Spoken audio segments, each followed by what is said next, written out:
E aí, pessoal, estamos aqui para mais um episódio do podcast Os Sócios. Estou aqui, como sempre, com Malu Perini, minha esposa, host do podcast. Olá, pessoal, sejam bem-vindos. Sabe o que eu percebi ontem, após 117 episódios? O que, Que eu amor? nunca me apresento. Você nunca se Eu apresenta. dispenso apresentações também. Quem Nossa está aqui já Senhora. deve me conhecer. Mas para quem não me conhece, eu sou o Bruno Perini, acho que eu tenho que mudar a abertura depois de 117 episódios por causa disso.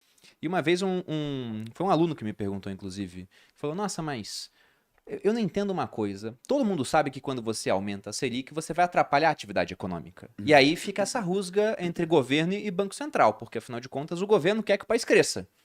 Ele quer popularidade. Para isso, tem que ter o país crescendo. Só que o Banco Central tem que deixar a taxa alta para conter uma inflação que pode fugir, né? Na verdade, está fora da meta ainda e por isso está a taxa alta.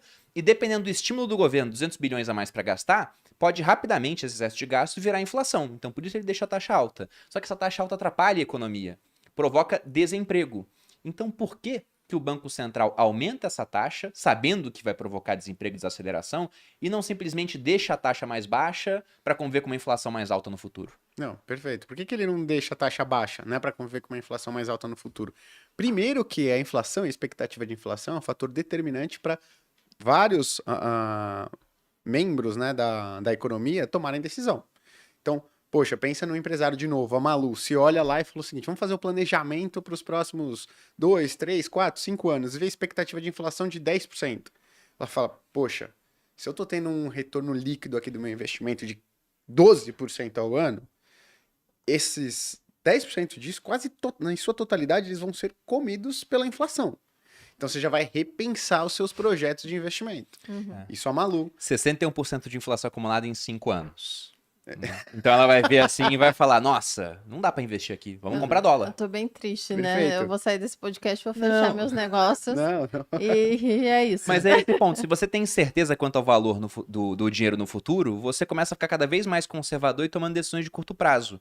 Até que, num exemplo extremo, você toma decisões pensando apenas no dia seguinte, que era década de 80, início de 90, overnight. O pessoal ficava ficava horas na fila do banco para depositar o dinheiro para tirar no dia seguinte, para ter correção dos juros por conta de uma época de hiperinflação. Então ninguém investia pensando em longo prazo no Brasil naquela época. Perfeito. E detalhe, né? A gente ainda tem uma economia muito indexada, né? Quando a gente vai olhar para outros países que têm uma situação, né, que são um pouco mais desenvolvidos, como é que eles tomam a decisão de ajuste de preço? Muitas vezes olhando a expectativa. E a economia do Brasil, todos os contratos é o quê? Com base na inflação passada. Então, se o Banco Central ele deixa, né, a inflação subir um pouquinho no próximo ano, cara, você precisa fazer um esforço hercúleo para depois segurar ela, né? Ah, não, mas poxa, 4,5 tudo bem. Depois, para você trazer de 4,5 para 3 é muito difícil. Ah, não, mas 6 tudo bem. Né? Então, a economia do Brasil, a inflação é indexada. É muito difícil você segurar essa aceleração. Né? Não dá para comparar com os Estados Unidos. Ah, os Estados Unidos tem inflação de 8, mas, poxa, é muito menos indexada a economia, né? A inflação americana. Então, é super difícil. Não dá para você deixar isso, porque o que vai acontecer? Primeiro que você tem esse fator aí, né? De uma menor expectativa de atividade. Segundo, o que você vai gastar com juros, na verdade, ele vai aumentar, não vai reduzir. Pode até reduzir no curto prazo, de novo, porque você vai ter uma Selic um pouco menor, né? Mas você vai ter os juros de longo prazo subindo de maneira muito alta. Vai falar o seguinte, é só, Gui, não emitir título, é só você não emitir, então, né, pegar dinheiro emprestado, o governo não emitir título público de longo prazo. E aí você vai precisar pagar as suas contas, né? Uma hora, porque vai faltar dinheiro. O Brasil não é um país que está com as suas finanças muito ajustadas. O que você vai fazer se você não consegue pegar dinheiro emprestado, porque o custo ficou muito alto? Você vai emitir moeda.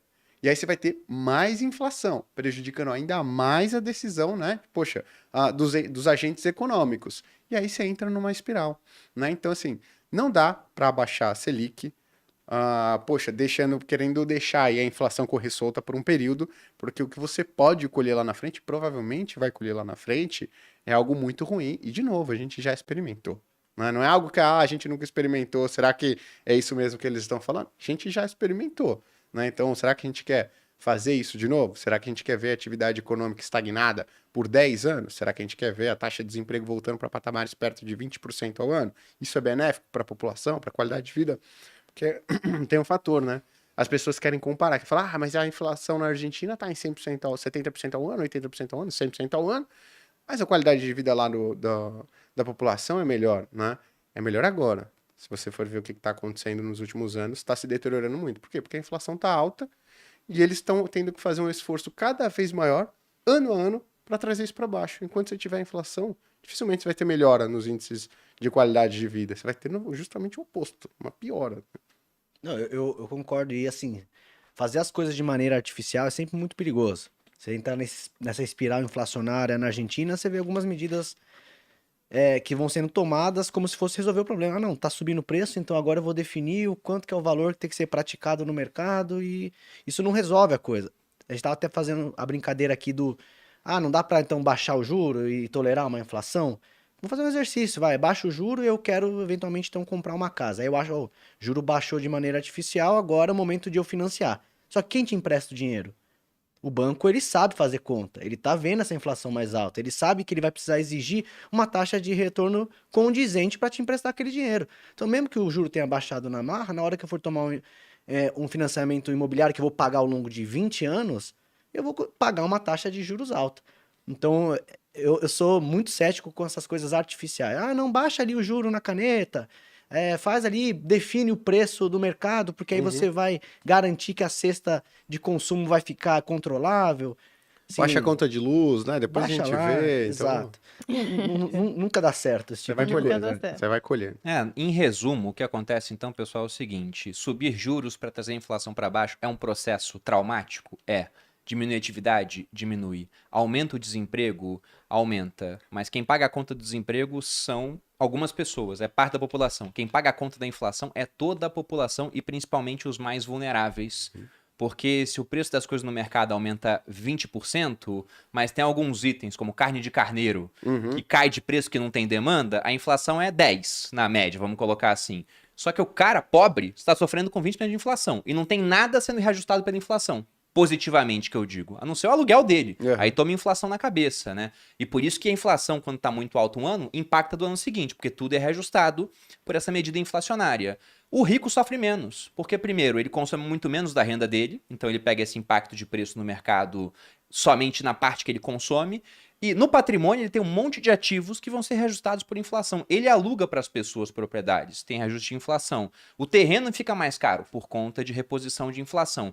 O preço das ações, se for uma empresa, por exemplo, que tem um poder de pricing power, né? Uma Vivo da vida que reajusta a conta de telefone, uma empresa de saneamento que ajusta a conta de água, eles estão com um lucro mais alto por conta da inflação, pelo menos, e o cara é acionista daquilo. Então a inflação impacta muito menos o rico, impacta muito mais o pobre, mas impacta todo mundo. E uma inflação alta durante muito tempo gera níveis de desemprego mais altos do que a gente vai ter com uma inflação sendo controlada por uma taxa de juros alta que gera um desemprego temporário. Então você escolhe pagar menos agora para não pagar muito mais caro no futuro. É por isso que bancos centrais ao redor do mundo vão usar o instrumento de juros para conter a inflação.